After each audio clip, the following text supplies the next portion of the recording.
London lay under a gray February sky in 1944 when the first whisper reached the halls of Whitehall. Reports from Washington decoded cables and the quiet conversations of liaison officers all circled around one claim so vast it seemed absurd. Even in a world already stretched beyond the imaginable, the United States Army, only 3 years removed from peacetime unpreparedness, had grown into a force larger than anything the British command had truly grasped. But whispers were not facts, and British generals were men carved by caution and scarred by war. Numbers on paper did not move them. They needed to see it. To the War Office sent a delegation, 3 generals, 1 intelligence officer, and 2 record keepers to witness firsthand what America had forged. They traveled across the Atlantic under gray skies and rising nerves, knowing that the future of the entire war depended on what they were about to learn. General Sir Edward Harrington sat stiff-backed during the entire flight, fingers knit, eyes distant. The Atlantic beneath them was black and endless, but his mind traveled years backward to Dunkirk, to the retreat, to the bitter struggle across North Africa, to the exhaustion of Britain's manpower. He knew Britain had been stretched thin. The Empire had fought Germany alone for so long that the very idea of another nation swelling its army beyond comprehension felt intangible. Impossible.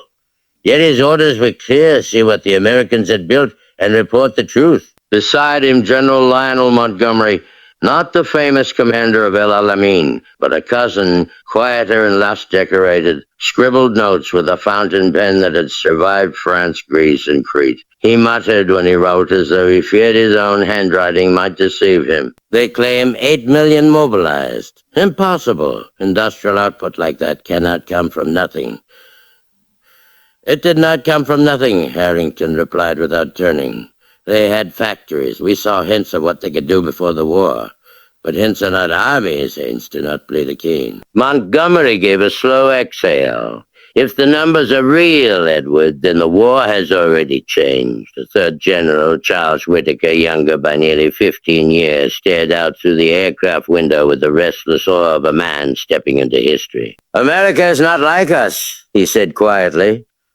No bomb streets, no rationing queues, no rubble where cities once stood. They have space. Industry. A population unscarred by years of war. Unscarred, Harrington repeated. A dangerous word. Men who have never bled think themselves invulnerable. Whittaker did not flinch. Or perhaps they are. Or perhaps they will learn what we learned with a heavy price. The aircraft descended through clouds into Washington, and as they stepped onto American soil, they were struck by something disorienting. Normalcy. Cars moved through streets intact. Neon signs glowed in shop windows. Children walked safely with mothers. Newspapers were sold on corners without urgency. Britain's nights were interrupted by sirens and searchlights. But here the sky was still. It felt like walking into another world. The American liaison greeted them with a handshake, firm enough to be a declaration. General George Daniels, tall, broad-shouldered, his uniform pressed like fresh steel. He had not known the Blitz. His face carried no fatigue from years of rationed coffee and sleepless. Instead, he radiated confidence, an unshakable certainty that victory was coming. Harrington, Montgomery, Whittaker. Daniels nodded to each. A welcome to the United States of America, gentlemen. You're here to see our army. Soon you'll see more than numbers on paper. They were driven south to Fort Bragg first. The ride covered miles of land that seemed endless. Forests, unscarred fields untouched by shell craters. Whittaker whispered, how many divisions could you raise from land like this? Harrington did not answer. He was counting, measuring, calculating silently behind set eyes. When the convoy reached the base, the British delegation expected an inspection, perhaps a division on parade, a demonstration of equipment. Instead, they saw an ocean of humanity under arms. Tens of thousands of men conducting drills, endless barracks like regiments stamped into the earth, motor pools stretching like small cities, tanks in rows, trucks in lines that reached beyond the horizon, and artillery batteries so numerous they seemed like forests of steel. Montgomery stopped walking. His pen fell from his fingers. Whittaker took one breath, then another. Then a third, though each inhale had to fight through disbelief. General Harrington raised his binoculars, slowly, deliberately, but even magnifying glass could not give scale to what he was seeing. Men marched in formations the size of entire British divisions, except they were only one portion of one training ground on one military base. Daniels watched them carefully. Gentlemen, what you are looking at is only a fraction of the United States Army. One training center. One. We have dozens. Montgomery whispered, voice barely audible. This is not an army. This is a continent in uniform. Daniels smiled, not with arrogance, but certainty. You haven't seen anything yet. Their next destination was Newport News, where ships waited like iron giants along the harbor. Troop transports, new and gleaming, filled the docks. Cargo vessels were loaded in synchronized rhythm, crates, vehicles, ammunition, food supplies. Men moved with practiced coordination, as if the entire port were one machine with thousands of limbs. Harrington leaned over the railing, counting destroyers at anchor. How many troops can these carry? Daniels answered without hesitation.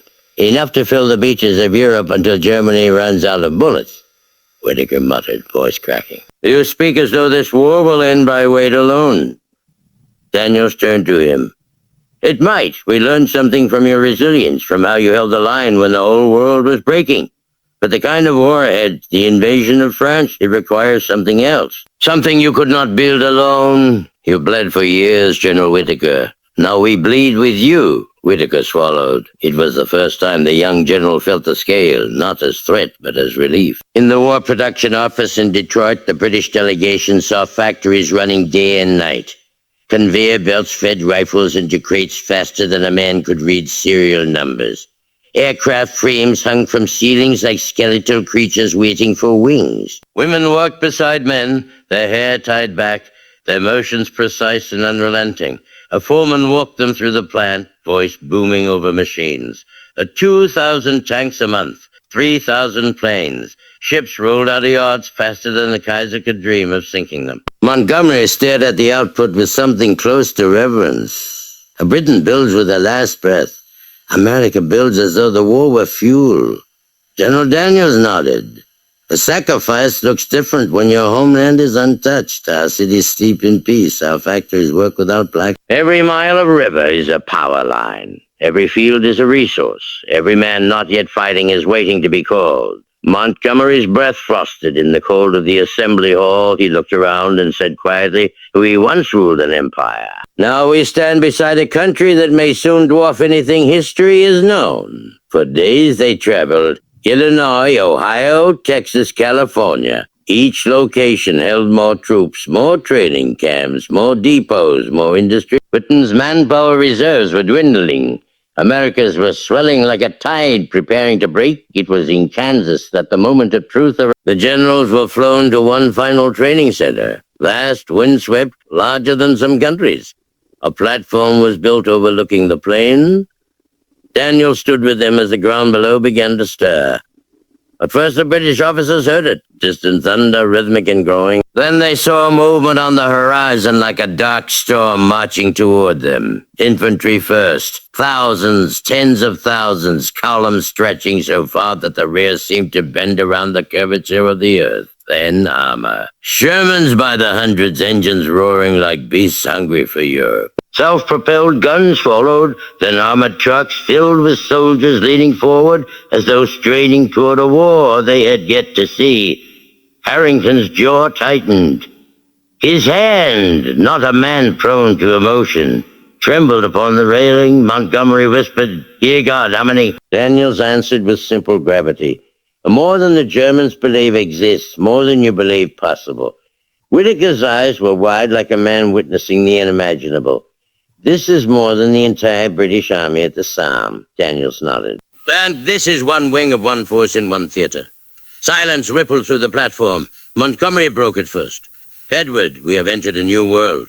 Harrington exhaled slowly. "We stand at the turning point of history." That night, the three British generals sat in a dim officer's mess, glasses untouched, minds still marching with the endless columns they had witnessed. Around them, American officers spoke of deployment schedules, convoys, ammunition, tonnage. Not with pride, simply as logistics details of a machine that had reached momentum too great to stop. Whitaker finally spoke. We underestimated them. Montgomery nodded, voice heavy. We saw industry, but we did not see will. We saw population, but not discipline. We expected youth without endurance, power without structure. Harrington finished quietly, and now we see what we failed to imagine. They are not merely fighting the war. They are preparing to end it.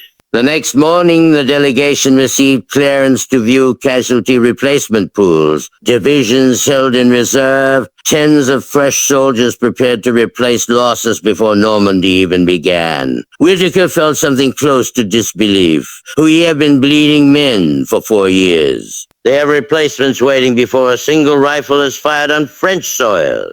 Daniels watched him with an understanding expression. You held the line when no one else could. Now it is our turn to push. Harrington studied the American general carefully. Your confidence is great. Our responsibility is greater, Daniels replied. You fought alone once. You will not fight alone again. The journey ended in Washington, where the British delegation was invited to address the Joint Chief. Maps covered walls, pins marked landing zones, arrows pointed toward France, and streaks of blue and red. The invasion planning moved with speed and force that left the British officers silently absorbing every detail. General Marshall asked, You have seen our army. What is your assessment? Montgomery glanced at Harrington, who rose slowly, voice steady as stone. We believed America would field an army large enough to join us. We now understand you built an army large enough to decide the war. He paused, the room motionless. A Britain will stand with you. But history will remember this moment not because we survived, but because America has risen like a giant from the continent. The world will not be the same. Nor really should not be the same. That is why we fight. When the British generals prepared to depart for London, Daniel stood with them at the airfield. The engines of their plane thundered to life, but none moved to board immediately. Harrington looked across the runway at transport planes lined wingtip to wingtip. When these men land in France, Germany will feel the ground shift beneath them. Daniels answered softly. That's the intention. Montgomery extended his hand. You have shown us the truth, the scale, the power. We return home humbled and relieved. Whitaker added, we feared this war might never tilt in our favor. Now I believe it will because of what we saw here. Harrington clasped Daniel's forearm decisively. We will meet again in France. Daniel's reply was a vow. We will finish it there. The flight home was quiet. Each general stared out into the clouds, carrying the weight of revelation. Britain had carried the torch alone through the darkest, lightless years. But now the flame had been passed, not out of weakness, but out of necessity. The war was too vast for any single nation to end. Yet now there was a nation big enough to try. London greeted them with rain, the sort that washed stone in memory. Streets still bore scars of bombs. Buildings stood hollow like teeth in a broken jaw. The sight struck the generals harder than usual. They had spent days among untouched landscapes and endless supply. Returning home felt like stepping back into a wound. When they entered the War Office, silence fell across the room as senior commanders rose to meet them. Air Chief Marshal Portal, Field Marshal Brooke. Committee members waiting for truth. Truth that could determine D-Day, strategy, national survival. Harrington took the floor, voice unembellished and sober. We have seen America's army.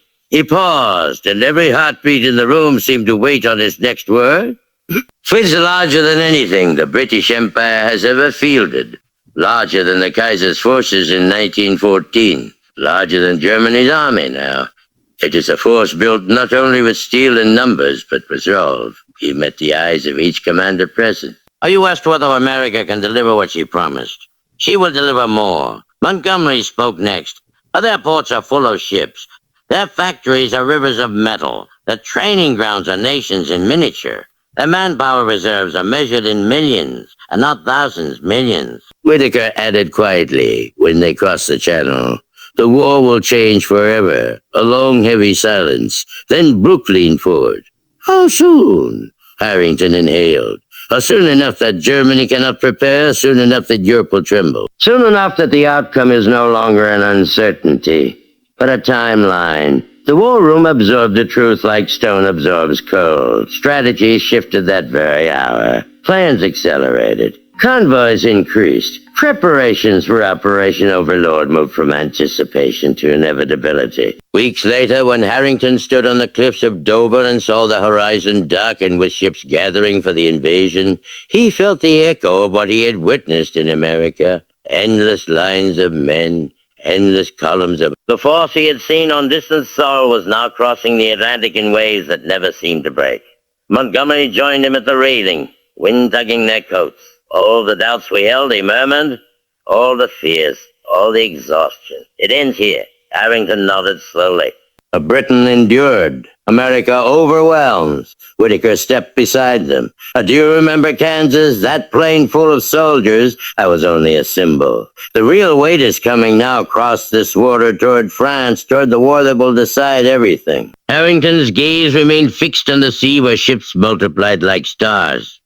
When history writes of 1944, it will speak of many things, but it will remember most what we saw in America. Montgomery finished the thought. How Britain learned the truth of an army built in silence, grown in shadow, and unleashed when the world most needed salvation. Day came like thunder. American divisions stormed the beaches with a volume of men and machines that Germany could not comprehend until it was too late.